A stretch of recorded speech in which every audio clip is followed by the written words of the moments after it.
What's up, fight fans? This is Kurt DeVille with Counterpunch Boxing News. As promised, I have the second volume of Mark Breland describing the whole concept of Deontay Wilder not being trainable. Okay, so I'm going to go through the rest as I promised. So here we go. Mark Breland said, "I stayed on the team because I've been there from the beginning, and I believed with his power and willingness to learn more, he could be a force in the sport. I never thought anything this insane would take place. I should not have addressed who had the water because the accusation is so asinine, it doesn't deserve a reply. Anyone who knows a tiny bit about boxing knows we're tested before and after a fight. So that's the end of the ludicrous allegation. And then there's the gloves. To that I say that's the one time I'm glad Jay treated me like I didn't matter. So he does all the head training aspects, the witness for the hand wrappings, the press interviews, everything where a camera is involved, except hand wraps. I'm the one responsible for that. I'm not sure if Deas knows. In all those years, I can't recall seeing him do it." Now, let's stop there. He stayed on the team because he was there from the beginning. He wanted to start something. He wanted to finish it. And I guess it is finished. I can understand that. But based off the things I said in the first volume, I don't see why he stayed when things started to go the way they were. Okay, you worried about getting fired. I think you should be more, or show more integrity and respect for yourself and knowing like, yo, I don't want to be a part of this, because at this point he doesn't want to learn anything. Because so it was a point where he was able to, at some point, when Jay Deas hired him and asked him to come on board to train this prospect, Deontay Wilder. It had to be a point of time where he could no longer train or teach Wilder anything. That's why we're having this video. This is what this is about, okay? Him being untrainable. So I don't think that he should have stayed around at that point. I think he should have left 3 or 4 years ago. I think a good time for Breland to get out of that game was when he fought Tyson Fury the first time. After that fight, I think Mark Breland should have left. He should have left. I think he was the resistance in that particular team because he was the one that knows what he's doing. And imagine the aggravation you have to have when someone hires you to do something and then they turn around and tell you not to do what they hired you to do. That's got to be the most aggravating shit that I ever heard of. And it happens all the time. Oh, it does. It happens with all types of different fields, okay, in work job forces and things of that nature, where you hire someone to hire them, but you're hiring them just for the sake of having them there and not really wanting them to do the job. Okay, that's like paying a health inspector like, hey, don't do this. Or management, hey, don't tell that person what to do because that person is the boss's son and all that type of stuff like that. Okay, don't tell Deontay Wilder things that he needs because he doesn't want to hear that right now. Okay, well, why did you have me here? So I think at that point, it should have been a situation where it's like, hey, I feel that this should be my last day here because I can't teach you anything. If I can't teach you and you know more than me, why the fuck am I here? Jay Deas, thank you for calling me, but I'm out. Shark tanked his ass, Counterpunch, right? Because at that point, that means I'm not being respected. I'm just there because I needed a job. And because, and also to elaborate on that more, you have fighter, you think someone like Manny Robles would have done that? Now, Manny Robles has been in the situation with Andy Ruiz. He's like, well, I'm not going to hold his hand, but he's not going to not tell me how to fucking train him. So this whole group, this whole team was sabotaged from, just to feed somebody's ego. And it really, at the end of the day, we created a fucking ultimate fucking spoiled brat. Because you look at it now, he doesn't even know how to lose. He doesn't even know how to take a loss or know how he lost. That motherfucker don't know up from down because he was pampered so long with not being able to do things. No wonder you couldn't fucking hold that mask up. You wasn't doing squats, motherfucker. You were swimming in shit.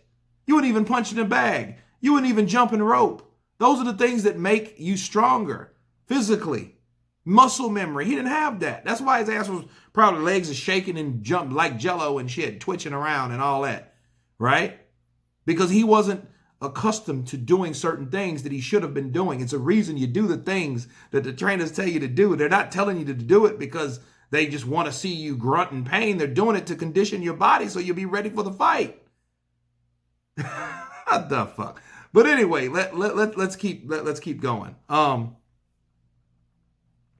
He also says, I should have never addressed the water because the accusation is retarded. No, he should have. He should have addressed the water. And again, let me counterpunch Mark Breland. Look, you cannot apologize for something that you've already done. Counterpunch. Yes, it's stupid. It's ridiculous. I agree with Mark Breland. It's dumb. It is dumb, but don't apologize for going there because it's already went there and they said you did it. So stop. So don't say, so I apologize. I shouldn't have said that. I shouldn't have addressed that. You did. It's too late. It's too late. You've addressed it. And I think what he did is he realized that, hey, I put myself in a situation to blame somebody else. Jay Deas had the water. But anyway, he said I shouldn't have had to address the water because his old Axonon doesn't need a reply. But both people know that the way they are tested, there was no way that shit could have happened. As tedious as those drug tests are, and you got some like hallucinogenic or some type of tranquilizer, that shit would have been, that's a certain drug category. That would have popped up. Anything would have popped up. Why do you think Mike Tyson had people pissing for him? Because he knows the shit that he was doing, he wasn't going to be cleared to fight. Okay? So, yes, that was retarded, but it just proves to show you someone that gets so spoiled that looks for reasons why he should have lost. Someone so delusional, he got your ass beat that way, and then you blame everything else. If Wilder was smart, he would just blame the referee or his team for stopping the fight. That would have been the whole cornerstone. And I can tell, okay, you butthurt over it because it cost you the fight. But you were losing every round anyway, dropped twice, bleeding, all that stuff. So let's move forward. Okay, he said now about the gloves. Now, Jay treated me like I didn't matter. He said, that's the first time. I'm glad Jay treated me like I didn't matter. Now, this is good stuff.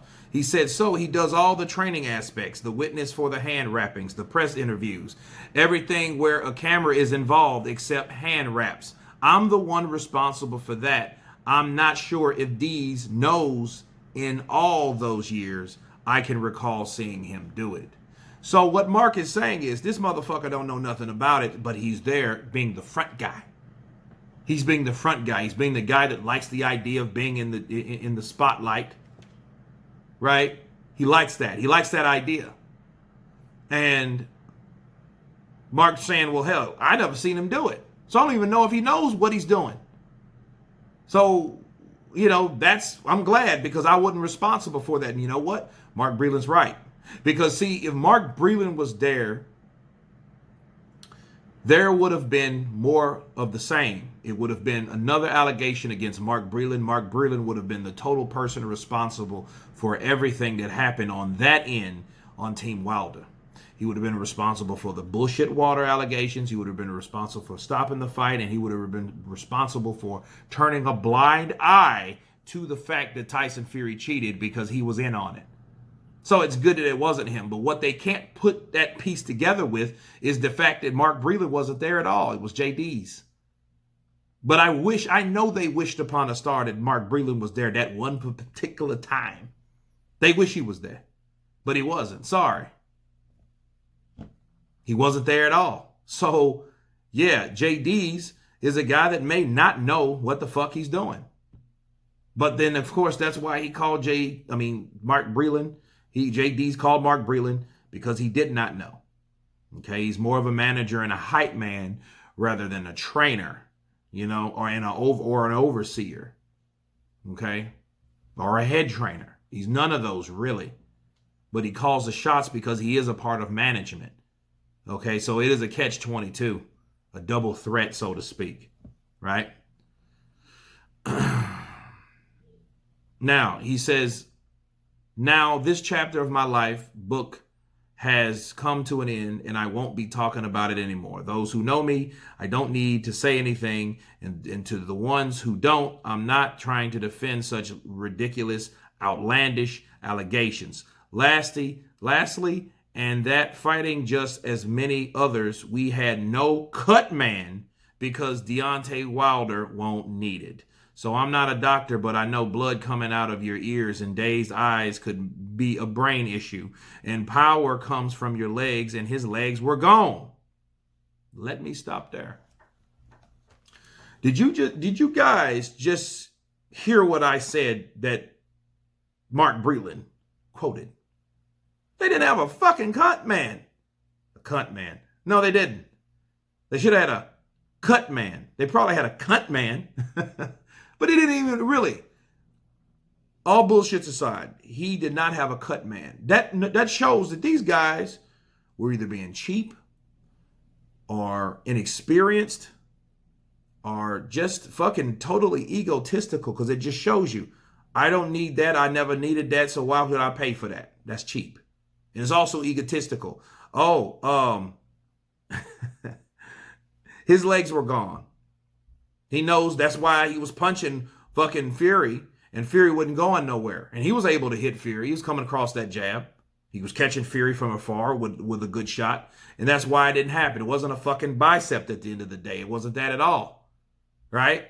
It was the fact that he didn't have legs, so he didn't have power behind his punches. He didn't have power behind his punches. What the hell is he doing in there with somebody that's coming forward, constantly beating Wilder with an assault? Okay?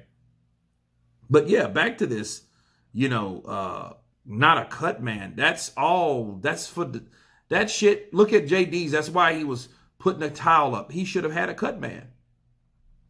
And it just shows you how incomplete and these guys come half cocked, and that's all due to fucking arrogance.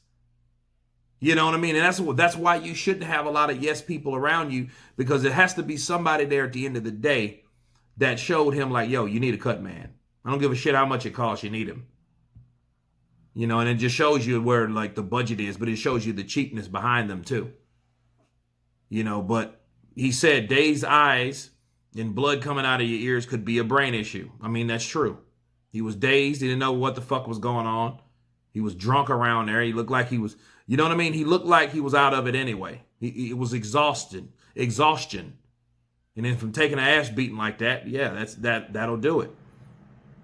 He says, so I made a decision to stop the fight, and I'll do it all again. I have a son Deontay's age, and I'm not looking to see him go out on his shield. I hope we all stay safe. There are so many bigger issues in the world. You know what? That is absolutely right. He made a decision. And me to close on this, to counterpunch this whole thing, Mark Breland took a lot of shit from that corner in that camp. And he let Jay Deas be a fucking superstar and dictate things he knew nothing about. And he let Deontay Wilder have his way most of the time. He sit there and he waited and he watched. He waited for the possible opportunity when all of it came crumbling down anyway, because he knew that's where it was pretty much going, when he couldn't tell Deontay Wilder how to train or how to do anything that was going to better himself, especially not to move his head. Just put his dukes up. That's something Deontay Wilder's been doing for years. But that's not true defense. So Mark Breland waited. He waited, and he got his opportunity. And the opportunity was warranted because he seen a guy that couldn't defend himself, that didn't have his legs, that wasn't going to win that fight. So he did what he could have done by quitting, but he did his job by stopping the fight. See, in Mark Breland's own way, people, he pulled rank on all of them. He said, fuck Deontay Wilder. He said, fuck Jay Deas. And he said, fuck your ego too. The Bronze Bomber too. Fuck him too. That's what he said. And that's what he done by stopping that fight, because he knows there's no way and no reason and for Wilder to keep getting beat up. That's just stupid. Yeah, he saved his life, but at the same time, he pulled rank because he showed them this is how you do it, being a trainer that knows what the fuck is going on. That's exactly what he did. And I salute him on that. And that concludes this volume. You guys tell me what you think about Mark Breland calling the shots and this volume number 2. Please subscribe, and you guys been counterpunched. Peace.